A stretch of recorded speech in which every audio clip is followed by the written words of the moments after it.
looking at our lead now. He's the one I'm really dressing off of, but I'm also looking at number 2 to see how far up to be.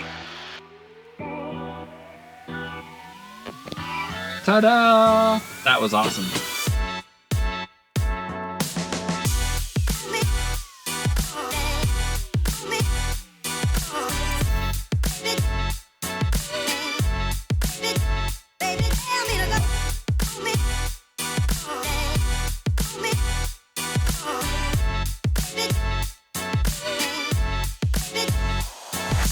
I mean, I've done arrivals. Yes, I've done a multi. Ripon fisting. That's Yeah. scary. Yeah. And last year, I do it IFR. yeah, that's But good, man. A tactical frequency that is going to be very, very close or even similar to a local frequency. Practice areas nestled.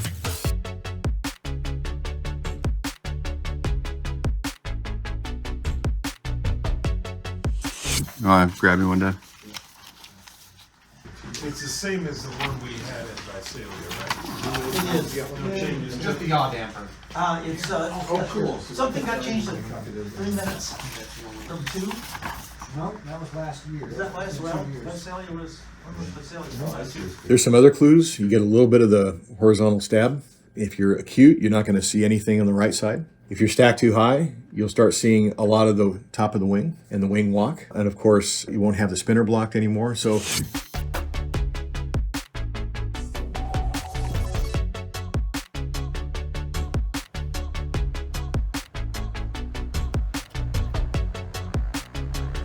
So this is a pro tip that I just found out from my pilot lead for formation flying. You're leading me, at least. He's not leading all of us. This is Matt. Hello. And he was just showing me this amazing feature of bungee between the 2 handles. Holds your headset quite wonderfully. Tip, tip. clear.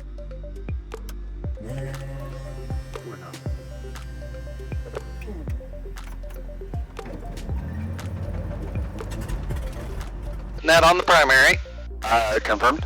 You said our alternate is 1, 2, 3, 5, 7, so we've got that. And then down here we've just got ATIS and ETAF, which we already had from our arrival 3 minutes after start. I already pulled the circuit breaker on my transponder, which is why that's out, so that we don't squawk. We're now 3 minutes in. Hey, I'm just hearing you guys talking, but I'm not receiving anything, so let's try again. And 1, did you just copy 2? Lead copies loud clear. Call is to confirm that you're going to follow what lead just... Yep. Did I just hear him? Got it. Yeah. That's basically a Wilco. Yep, exactly. If I missed something or had something to fix up, that would be the, like, wait, what? And then I'm going to get dinged on it later, but... What'd you say? What'd you say? What'd you say? What? Yeah. And then otherwise on the taxiing, 2 sets the spacing, and we're trying to just imitate it. Roger. Other one's electronic, you're going to feel the hiccup, and I know my number 2 is stupid. So whether it's blank or freaking red or off, we know. We retain strobe because we're the tail. Only because we're the trail, so they should be turning theirs off, which they'll probably get to during their check. Laps 50, boost, fullest tank. We're just going to go take off the shorter. Yeah. Take off intersection. And we're good now, so we just hold our thumbs up. And this is our way, I mean, this just gets passed up the line. Got it. So if we weren't the end, if we weren't the tail, we'd be looking behind us to see if everybody behind us was the one. So you did do it straight out the park jet thermal. And thus, eventually, even if we have 20 airplanes, eventually this gets communicated up the line. And you don't do a thumbs up unless everyone behind you is good and you're good.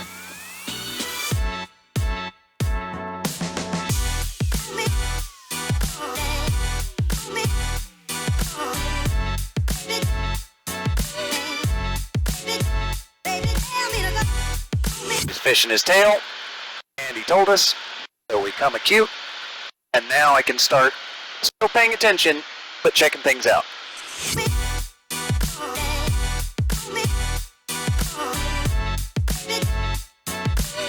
Now he's rocking his wings, that's our cue, we just come back in and then ride that bearing line.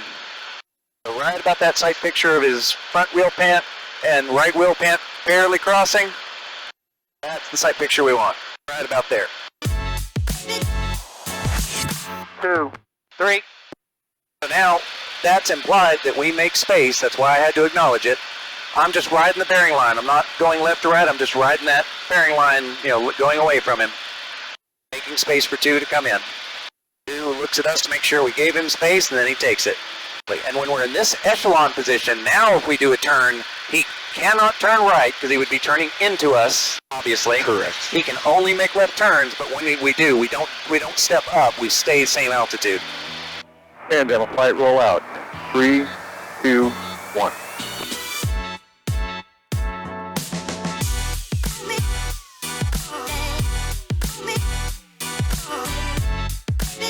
Oh, everything's the same. We're just on the left.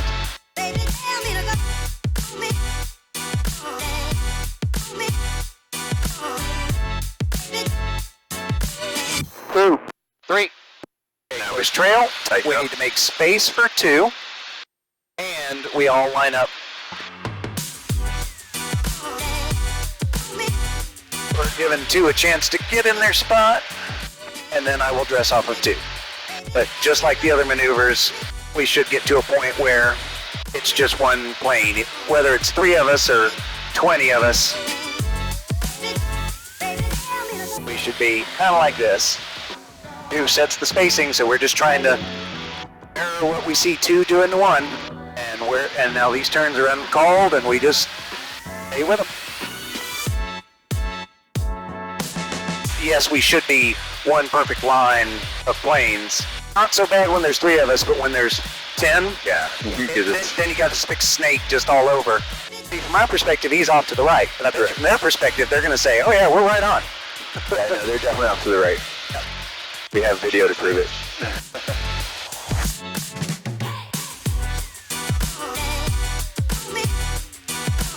I need to give him a little more space. There we go. Down closer to the spacing that 2 was setting. Enough that I can now feel comfortable alternating between look at them, check some instruments out. Well, we're still on, tanks are about the same. I'm not going to change it. The margin of error is much. Yeah, it's wider. Certainly not and then yeah, we're all here. They seem like they're tighter on them versus our tightness to 2. Yeah. That's just their choice. And their choice, and yeah, I probably don't have to be this far back. I don't disagree with that. And then we just bring it back in.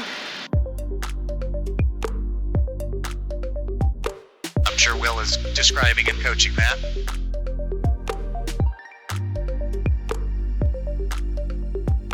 He's doing it.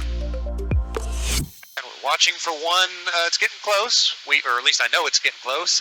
We're watching for 1 to do their break, and then we start our count. The goal is 4 seconds, but regardless, whatever we count and we see 2 do, we replicate so that our spacing is equal. as soon as 1 breaks, we start counting. Yep. And if I get to 5, 5 is the count. If I get 3, 3 is the count. But we know that our goal is 4. That way, if they count fast and I count slow, we still have the same spacing. It's based off of your counting. Yes. Goal is 4, but it's based off my counting and what I observe. Unless it's clearly too fast, then for safety, I would stretch it. 1001, 1002, 1003, 1004. That worked. 1, 2, 3, 4. And we go to 30. 30 degrees, and then I'm just watching number 2. I've never lost sight of any of them while I'm holding 30 degrees. And I'm not changing altitude, I'm not changing power, and really at this point we're just kind of following them in, but we don't do any major actions till we get the 180 done.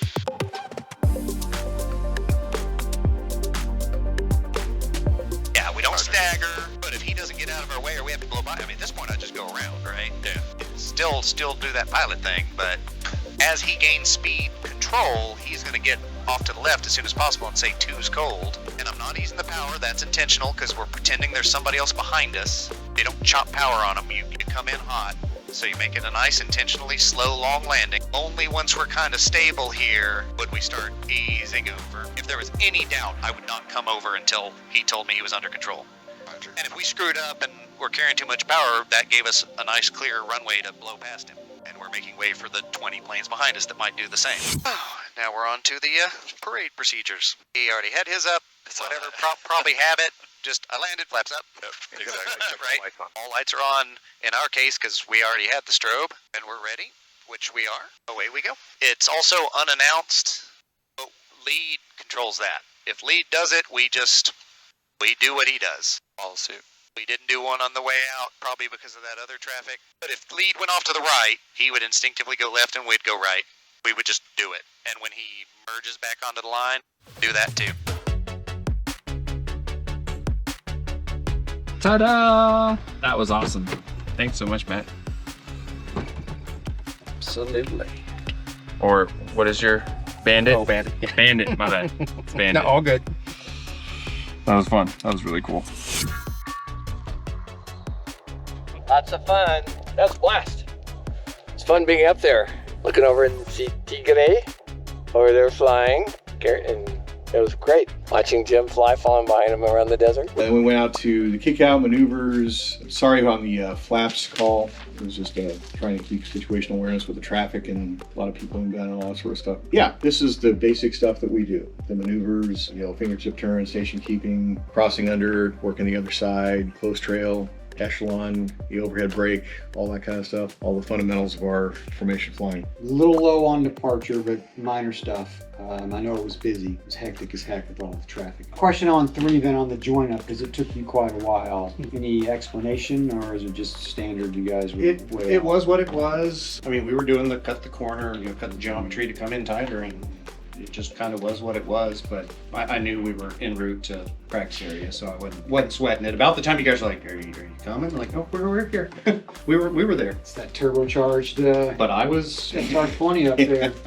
I was full throttle the whole time. Okay, makes sense. I thought we had a good demo of the maneuvers. Rich got to fly a little bit. Excellent start, smooth on the controls. Not going to be an issue all weekend, so that'll be great. Of course, he's got to compete with an astronaut who's coming to fly as his stick buddy. His other one, Garrett. I think on the overhead, it was a pretty big circle, and it was a little too wide, and you landed a little short. So this runway is so big that your aim point could easily be midfield, and you landed at the captain's bars or on this side of it, and this bad boy is huge, so use it like your aim point should be close to halfway down. What's the benefit for that?